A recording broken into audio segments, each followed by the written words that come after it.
kembali dalam pembelajaran matematika, di mana hari ini kita akan belajar tentang segitiga-segitiga kongruent. Minggu lalu kita sudah belajar tentang bangun-bangun datar yang kongruent, dan hari ini kita akan lanjutkan tentang segitiga-segitiga kongruent.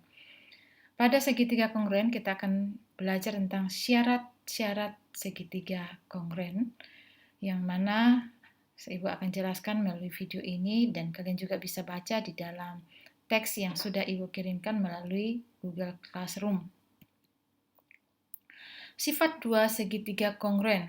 Yang pertama bahwa ketiga pasangan sisi yang bersesuaian, ingat ya, sama panjang. Biasa istilahnya sisi. Nah, kita perhatikan pada dua segitiga ini, di mana sisi AB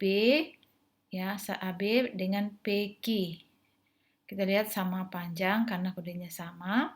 BC sama dengan QR dan AC sama dengan PR.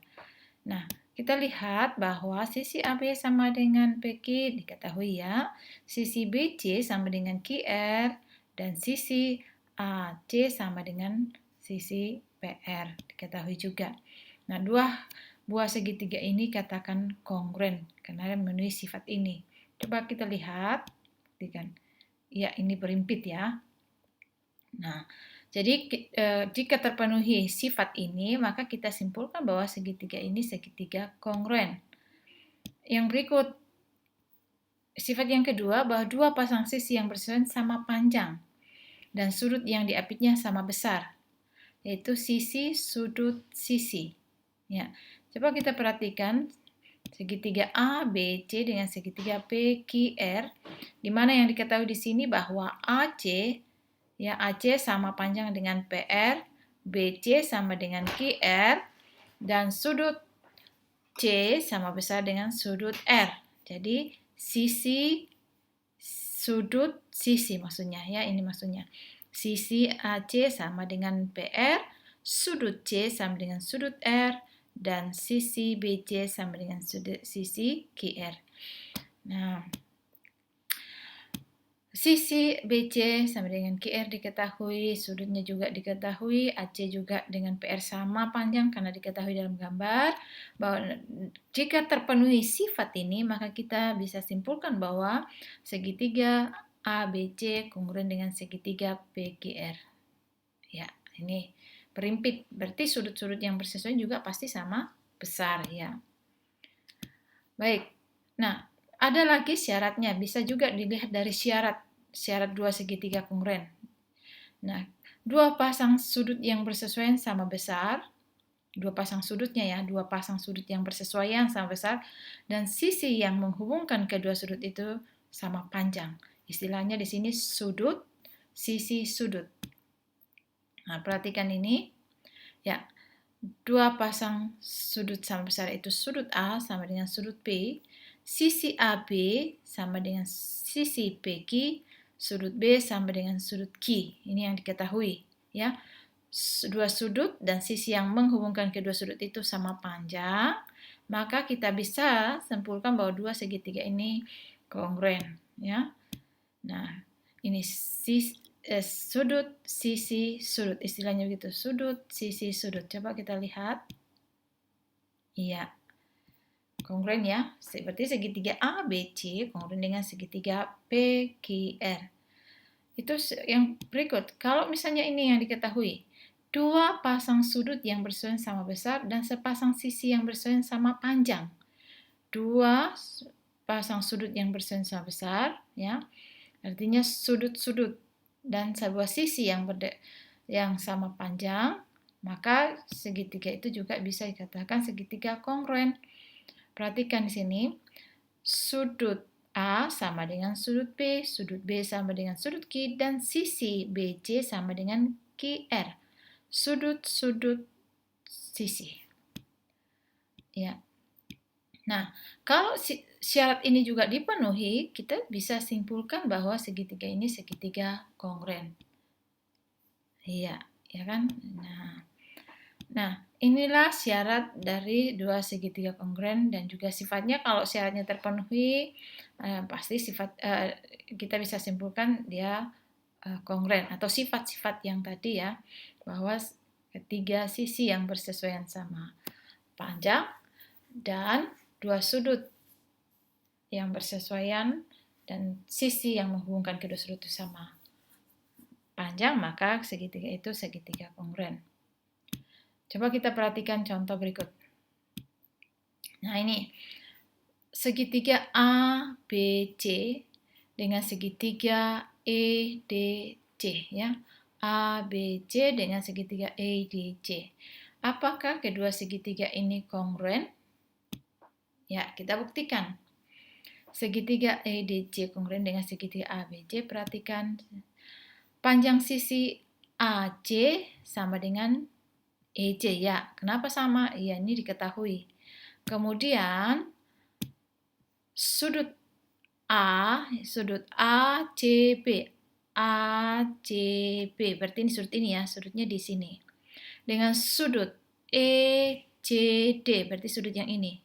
Yang di atas ini dengan yang ini sama besar.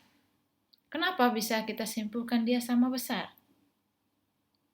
Iya, karena kedua sudut ini saling bertolak belakang.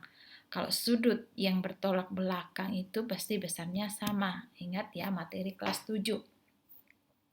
Yang berikut, sisi BC ya, sisi BC sama panjang dengan DC ya. DC sama panjang dengan BC. Kenapa sama? Ya kan diketahui di dalam gambar.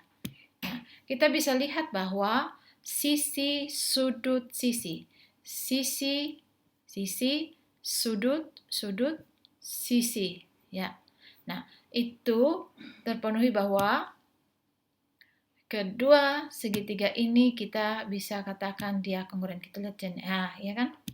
Ya, berarti kalau kongruen ingat segitiga ABC kongruen dengan segitiga EDC atau ECD. Sisi, sudut, sisi terpenuhi. Nah, ini contohnya ya. Nah, coba kita lihat ini. Coba buktikan bahwa segitiga PQS, yang ini segitiga yang di atas dengan segitiga RQS kongruen. Wow, kongruen. Cara menjelaskannya bagaimana atau cara membuktikannya?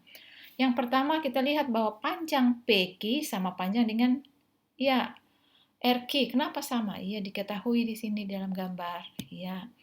Yang berikut, sisi PS sama panjang dengan RS. Mengapa sama? Ya, juga diketahui di dalam gambar, sudah jelas diketahui ya karena kodenya sama. Nah, baru sisi-sisi. Mana lagi yang sama? Iya, ini kan segitiga PQS, sisinya QS. Sedangkan RQS, salah satu sisinya juga QS. Berarti sama-sama memiliki sisi QS. Nah, QS-nya sama karena berimpit. Nah, berarti kita sudah lihat sisi, atau sisi. Nah, sesuai dengan sifat yang pertama tadi, sifat dua segitiga kongruen terpenuhi, maka kita simpulkan bahwa segitiga PQS kongruen dengan segitiga RQS, yaitu sisi. Nah, itu. Jadi kita tunjukkan ya cara bagaimana bahwa kedua segitiga itu kongruen. Kita lihat kembali sifatnya atau syaratnya. Iya. Nah, sekarang kita akan masuk pada kesebangunan bangun datar. Ya, ini khusus sebangun. Ya, tadi kekongruenan. Nah, sekarang kesebangunan itu kita akan khusus tentang membahas tentang bangun datar yang sebangun. Nah, kalau sebangun, kalau kongruen tadi kan pasti gambarnya sama besar ya, bentuknya sama. Kalau kesebangunan, bentuknya sama, tapi gambarnya ada yang besar, ada yang kecil. Tetapi belum tentu juga, walaupun satu besar, satu kecil, belum tentu dia sebangun. Ada syaratnya. yaitu bahwa syaratnya yang dipenuhi adalah sisi yang bersesuaian senilai. Perbandingan, ada kata perbandingan sisi yang bersesuaian senilai. Nah, mana yang sisi yang bersesuaian? Coba perhatikan bahwa sisi yang bersesuaian itu adalah misalnya di sini AB dibandingkan dengan EF, berarti AB berbanding EF, nilainya sama dengan BC berbanding FG, nilainya sama dengan CD berbanding GH, dan nilai juga sama dengan DA berbanding HE. Itu maksudnya senilai. Nah, kalau dia sebangun, ini terpenuhi, harus dipenuhi ini. Yang kedua, sudut yang bersesuaian besarnya sama atau sama besar. Sudut A harus sama besar dengan sudut E, sudut B sama dengan sudut F, sudut C sama dengan sudut G, sudut D sama dengan sudut H. Nah, ini. Ya. Nah, sama besar kalau ingat ya, kalau memenuhi syarat, kalau mau dikatakan sebangun kalau memenuhi syarat ini. Oke, kita perhatikan contoh soal, langsung pada contoh soal. Nah, ada persegi panjang, ada 3, sama-sama persegi panjang, bentuknya sama, yaitu persegi panjang, ukurannya yang berbeda-beda. Nah, kita diminta selidiki mana ketiga bangun datar ini yang sebangun. Nah, gambar 1, coba kita lihat gambar 1 dan 2. Gambar 1, pasangan sisi yang bersesuaian. Ingat ini, kita lihat dulu A, B, C, D dengan E, F, G, H. Nah, yang mana yang bersesuaian? Kita lihat di sini. Di gambar pertama sisi terpanjangnya AB ya, maka sisi terpanjang yang di sini yang bersesuaian dengan AB. Nah, yang terpanjang di sini EF, kan di sini kan 6, di sini 8, berarti ini yang panjang. Berarti AB bersesuaian dengan EF. Kemudian BC atau AD bersesuaian dengan EH. Ya. Kita lihat AB bersesuaian dengan EF, berarti AB-nya 12/8, EF 8. Nah, kita sederhanakan ini. Kita bagi dengan bilangan yang sama, 12 dengan 8 dibagi 4 dapat 3, 8 bagi 4 dapat 2. Nah, itu pasangan pertama. Pasangan yang kedua coba kita ambil AD bersesuaian dengan apa? EH. Nah, AD berbanding EH, jangan dibalik ya. Kalau di sini AB duluan, berarti di sini AD duluan ya. Nah, AD berbanding EH, AD-nya 8, EH-nya 6. Nah, kita bagi juga, kita sederhanakan ya. Dibagi dengan bilangan yang sama. Oh, dibagi berapa ya? Iya, dibagi 2. 8 bagi 2, 4. 6 bagi 2, 3. Kita lihat di sini, ini 3/2 dengan di sini 4/3. Ini tidak sama, artinya tidak senilai. Ya, itu artinya bahwa AB berbanding EF tidak senilai dengan AD berbanding EH. Ya, itu menandakan bahwa perbandingan sisi yang bersesuaian tidak senilai. Kalau tidak memenuhi ini, tidak memenuhi sifat yang pertama tadi, maka kita katakan bahwa persegi panjang A, B, C, D tidak sebangun dengan E, F, G, H. Kenapa tidak sebangun? Lihat sini. Oh ya. Sudah? Baik, coba kita perhatikan dengan gambar yang sama tadi. Nah, kita coba lihat gambar yang kedua dan yang ketiga. Ya, coba gambar kedua dan ketiga. Coba kita lihat EF itu, ini terpanjang 8, yang terpanjang di sini apa? 4, berarti EF bersesuaian dengan JK. Oke, baik. Pasangan sisi yang bersesuaian, ingat, yang harus kalian perhatikan mana sisi yang bersesuaian dulu ya. Oke, EF dengan, jangan bilang, oh di sini F, berarti di sini juga IJ, tidak. Perhatikan panjang sisi yang terpanjang dengan yang terpanjang. Pendek dengan pendek ya. Oke, berarti EF dengan JK. Nah, EF dengan JK kita bandingkan. EF berbanding JK sama dengan ya 8 berbanding 4. Kita sederhanakan, dibagi 4. 8 bagi 4, 2. 4 dibagi 4, 1. 2/1. Sekarang sisi FG, ini FG ya, bersesuaian dengan ya KL. Berarti FG berbanding KL sama dengan 6 berbanding 4. Nah, 6 berbanding 3, sorry. 6 berbanding 3. Kita sederhanakan, dibagi 3, dibagi 3. 6 bagi 3, 2. 3 bagi 3, 1, 2 per 1. Lihat di sini, 2 per 1. Ini 2 per 1. Senilai ya? Iya, senilai. Oleh karena itu, kita bisa katakan bahwa perbandingan sisi-sisi yang bersesuaian senilai. Nah, berarti kita simpulkan bahwa persegi panjang EFGH sebangun dengan IJKL. Bagaimana dengan sudutnya? Ya pasti, karena ini persegi panjang, nah sudut-sudutnya kan sama besar semua, yaitu 90. Maka sudut E pasti sama besar dengan sudut I, sudut F sama dengan sudut J, sudut G sama besar dengan sudut K, dan sudut H sama dengan sudut L. Nah, kita bisa simpulkan bahwa ini dua bangun datar yang kedua dan ketiga ini sebangun. Apakah 1 dengan 3 sebangun? Jelas tidak ya, karena 1 dengan 2 tidak sebangun. Baik. Ya, nomor 2, ini contoh soal nomor 2 lagi. Ini ada trapesium. Ada 2 trapesium yang kita sajikan, yaitu trapesium EFGH dan trapesium ABCD. Nah, dikatakan bahwa kedua trapesium ini sebangun. Nah, sudah jelas katanya sebangun. Nah, besar nilai X, Y, dan Z, panjang EF, BC, dan HG berapa, dan perbandingan luasnya. Ibu akan menjelaskan saja dengan bagian A, B, dan C-nya. Nanti kalian sendiri yang cari ya. Ya, luasnya itu kan sudah tahu, luas trapesium kan? Oke, baik. Nah, sudut-sudut yang bersesuaian. Mana sudut yang bersesuaian? Iya, sudut A pasti bersesuaian dengan, kalau ini kita putar, maka pasti sudut E sama dengan sudut A, bersesuaian sudut F dengan sudut B. Sudut G bersesuaian dengan sudut C, ya, dan sudah, iya. Sudut E dengan sudut A, besarnya 90, ya, karena siku-siku. Di sini ada kodenya.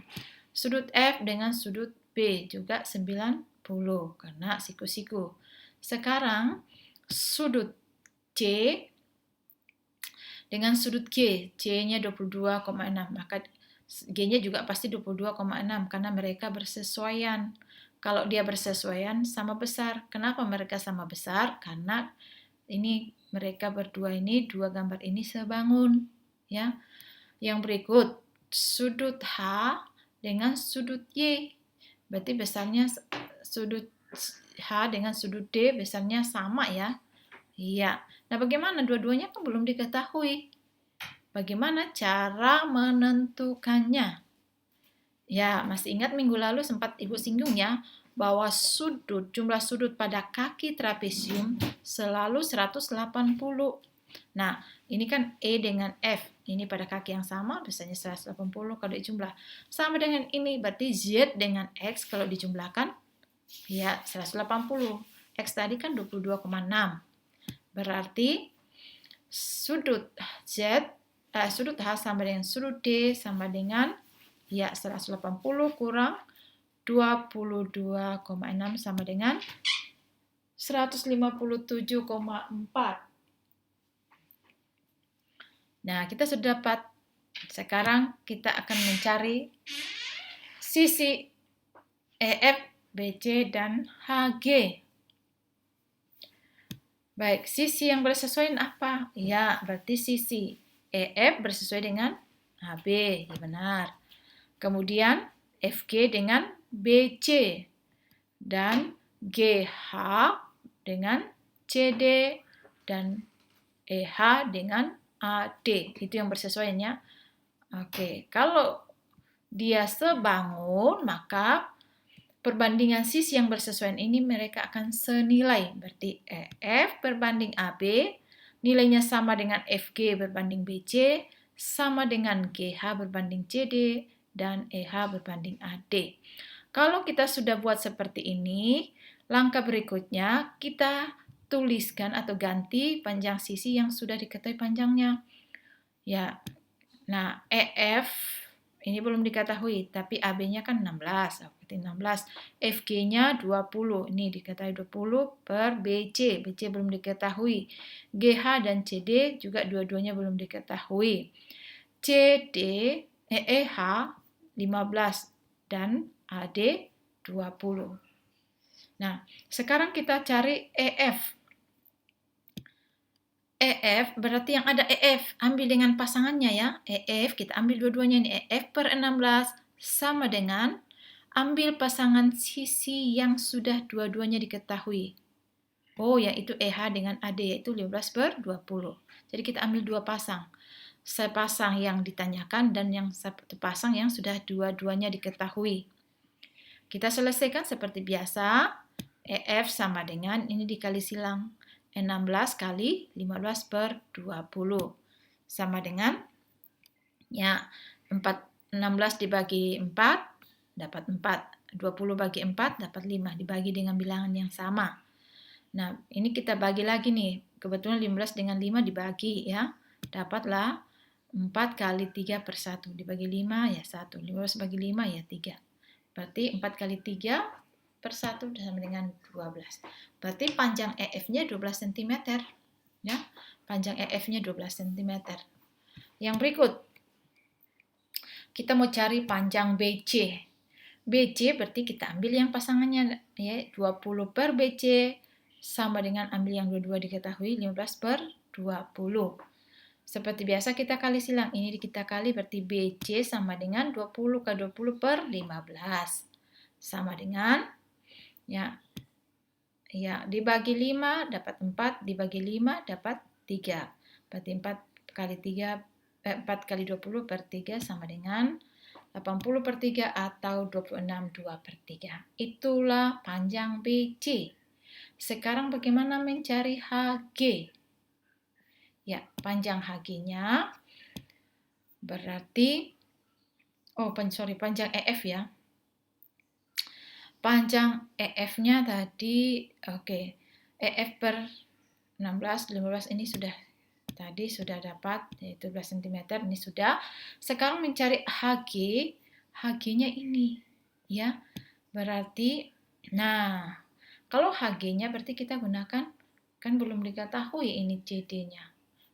Nah, kita ambil gambar EFGH, kita buat, ya, ingat ini buat tarik garis lurus dari atas, maka akan terbentuk segitiga siku-siku ini yang kecil nih. Nah, di mana kan dari FGG kan 20. Dari FK sampai garis ini, sampai di sini perhatikan ini kan 15. Berarti sisanya ya 5. Ini kan 12. Ya, berarti ini juga 12. Nah, berarti ini 5, 12. Gunakan apa? Ya, menggunakan teorema Pitagoras. Karena ini segitiga siku-siku. Berarti HG pangkat 2 sama dengan 12 pangkat 2 ditambah 5 pangkat 2. Ya, 12 pangkat 2, 144 tambah 5 pangkat 2, 25 sama dengan 169. Berarti HG sama dengan akar kuadrat dari 169 sama dengan 13 cm. Kita sudah dapat. HG-nya adalah 13 cm. Kalau mencari CD boleh. Pakai juga, pakai kes bangunan boleh, pakai teorema juga boleh. Nah, inilah mencari panjang HG. Sekarang, tugas kalian nanti adalah mencari luas EFGH dengan ABCD. Kemudian kalian bandingkan. Ya, bagaimana? Baik, itu tugas kalian. Ya, demikian penjelasan Ibu hari ini. Semoga kalian bisa mengerti dan jangan lupa untuk mengulangi kalau belum mengerti. Ya, terima kasih. Sampai jumpa pada pembelajaran berikutnya.